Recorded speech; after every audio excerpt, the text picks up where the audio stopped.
Old man, unnoticed, enters court. But then, the judge asks his name. He lifts his head and slowly says, Raymond Turner, Corporal, U.S. Marine Corps, A, veteran. The room freezes. The judge is stunned. The prosecutor drops his pen. And in just seconds, one young soldier stands. Then another. Then all of them. The entire courtroom rises, saluting him in military formation. This is not just a trial. This is one of those veteran stories you'll never forget. And here at Justice for Veterans, we tell stories like these, because justice should never come too late. Raymond Turner sits there, silent, no excuses, no resistance. He looks like a failure, worn out shoes, calloused hands, a gaze that avoids everything. But beneath that frayed old coat is a soldier who once stared death in the face at Fallujah. A man who carried his wounded brothers through gunfire and never spoke of it. For decades, he lived among street corners, clutching memories the world had long abandoned. No one in that courtroom knew that this frail, trembling man was once a hero in a brutal war. And then, a name in the case file makes the judge freeze. Raymond Turner. She's heard that name before. Somewhere. Long ago. Judge Margaret Collins flips to the second page of the file. Name: Raymond Turner. Born 1954. Veteran, U.S. Marine Corps. Served in Iraq. Fallujah, 2004. She sets her pen down. A chill sweeps her neck like a ghost from the past. Fallujah, she whispers, where her brother, Captain William Collins, died in an ambush. A story she'd heard 100 times growing up. A young soldierno, one knew his name, dragged William out from enemy fire. William lived 3 more days, long enough to write his final letter home. And in that letter, one line stood out. If it weren't for that soldier, I'd be dead. He never said his name, just whispered, no one gets left behind. Margaret closes her eyes. The voice she heard today, could it be the same? Fallujah, November 2004. A night on fire. Bullets raining like steel hail. Corporal Raymond Turner crawls through blood-soaked dirt, each breath a battle to survive. He spots Lieutenant William Collins wounded, unconscious, trapped under fire. No orders, no hesitation. Turner charges through gunfire, lifts the officer onto his shoulders, runs through hell as bullets bite into the dirt at his heels. He reaches shelter, bandages William by hand, keeps him awake for 3 days in a temporary base. When asked for his name, Turner only shook his head. My name doesn't matter. I did what any soldier should. He left the unit soon after, no medals, no reports, and then vanished. The desert wind carried his story away. Until today, when he sits in a New Jersey courtroom, unrecognized. After war, there was no parade, no applause, no welcome home signs. Raymond Turner returned to a nation that barely noticed. Nightmares lingered. Gunfire still echoed in his head every night. He couldn't hold a job, couldn't hold a conversation. People called him weird. Eventually, he stopped speaking altogether, chose to disappear.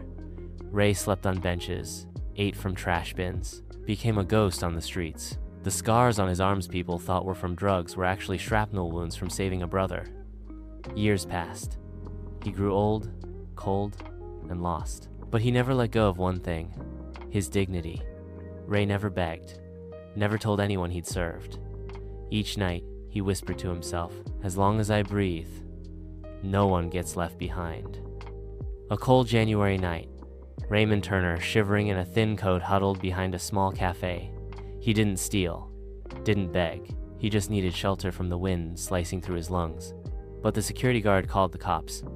3 officers arrived. They shouted, forced him down, cuffed his hands behind his back. Charge: trespassing, resisting arrest. Passersby glanced at him, just another burden on the city. A homeless man, a troublemaker. No one saw the silver star he once wore. No one heard the screaming in his head when night fell. At the station, he said just one thing: I'm sorry, I just needed a place to sleep. But that apology was filed as a confession. The courtroom was nearly empty. A few spectators, mostly strangers, curious. Raymond Turner sat alone at the defendant's table. No lawyer, no defense.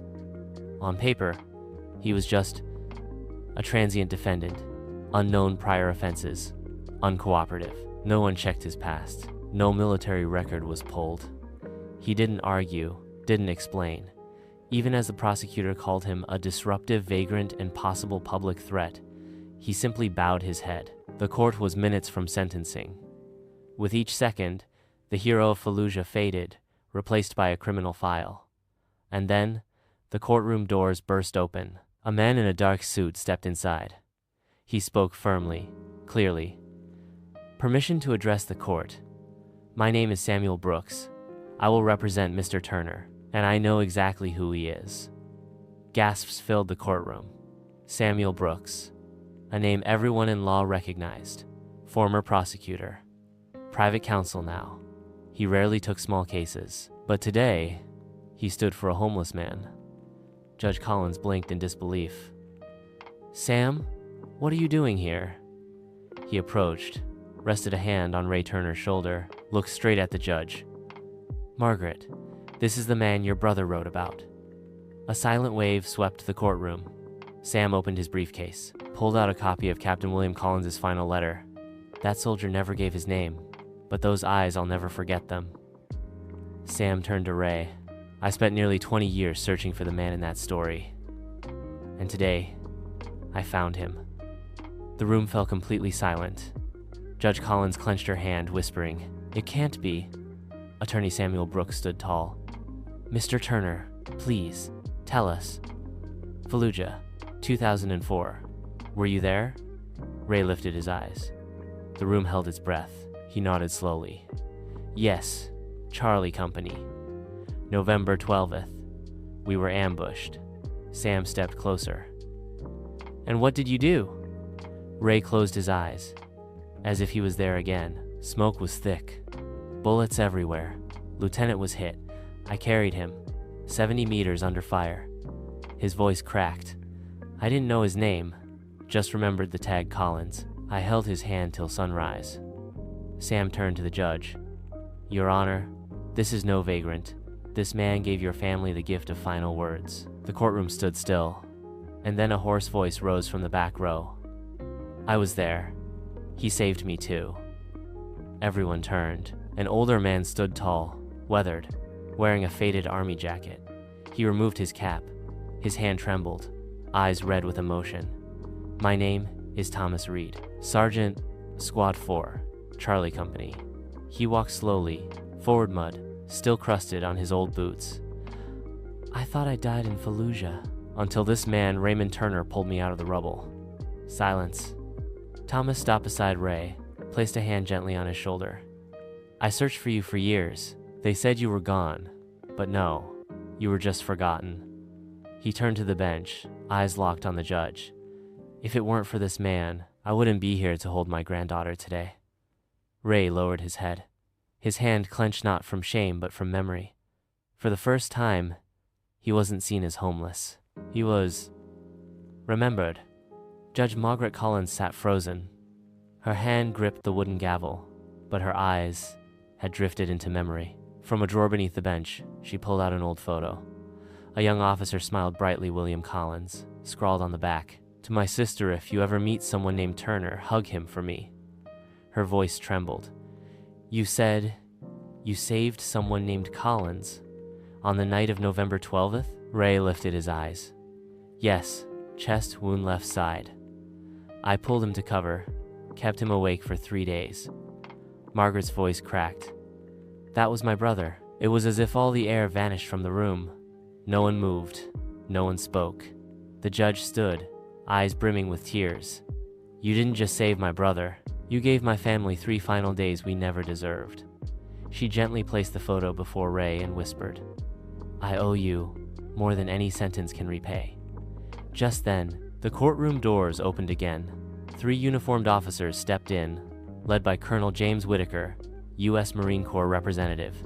He stood tall, hands holding a dark wooden box, engraved with the Navy Cross emblem. The entire room rose, almost instinctively. Raymond Turner remained seated, confused. Colonel Whitaker approached. Raymond Turner, for acts of valor and selflessness under fire in Fallujah, 2004. He opened the box, revealing a blue ribbon and shining silver cross. Under the authority of the Department of Defense, your silver star is hereby upgraded to the Navy Cross. His voice rang clear in the silent room. This is the second highest honor in the United States military, and it should have been yours 20 years ago. Ray's hand trembled as he reached out. He said nothing, only a single tear fell onto the metal. Ray Turner stood there, the Navy Cross resting gently in his palm, its silver gleam catching the courtroom lights. He didn't look up, didn't know what to say. But then, Colonel Whitaker turned, raised his hand in a formal salute. A crisp snap of his heel echoed. Another officer followed, then another, and then everyone. The prosecutor, the court clerk, the bailiffs, the spectators, even those who once ignored him stood and raised their hands to salute. Judge Collins was no longer the judge at that moment. She stepped down, wiped her eyes, and raised her hand as well. No words were spoken, only silence, a silence filled with reverence. In that moment, Ray Turner was no longer a homeless old man. He was a soldier, a hero. 2 weeks later, a small sunlit apartment in a veterans' housing complex. On the wall, his Navy Cross, hanging beside an old photo of Charlie Company. Ray Turner sat by the window, hands wrapped around a warm ceramic mug. The breeze passed through the curtains, but this time, it wasn't cold. 3 soft knocks at the door. A young man stepped in wearing a cook's apron, smiling shyly. "My name's Mike Dawson. I was the one who brought you that sandwich behind the cafe." Ray nodded, smiled faintly. Mike opened his wallet and pulled out a wrinkled, worn photo. "My dad, he served too. He told me a story about a nameless soldier who saved him." His voice cracked. "That man was you." Ray gripped the boy's hand. No more words were needed. Only a connection between 2 generations and one quiet act of courage that echoed across a lifetime. A quiet afternoon. In that small veteran's apartment, Ray Turner sat at a wooden desk, a yellowing letter in his hand. Beside this Navy Cross, next to a photo of a smiling young soldier in Fallujah, the room was still. Only the soft sound of wind brushing the curtains. Judge Margaret Collins stood by the window. She was no longer a judge, just someone who understood. "We came late, Ray," she whispered, "but we came." Ray smiled, peace in his eyes. Some thank yous never need to be spoken. Some heroes only need to be seen. 1 second pause. Fade to logo on black screen, white text. At Justice for Veterans, we believe no soldier should ever be forgotten. If you know a veteran whose name was never told, tell their story. Justice has no expiration date.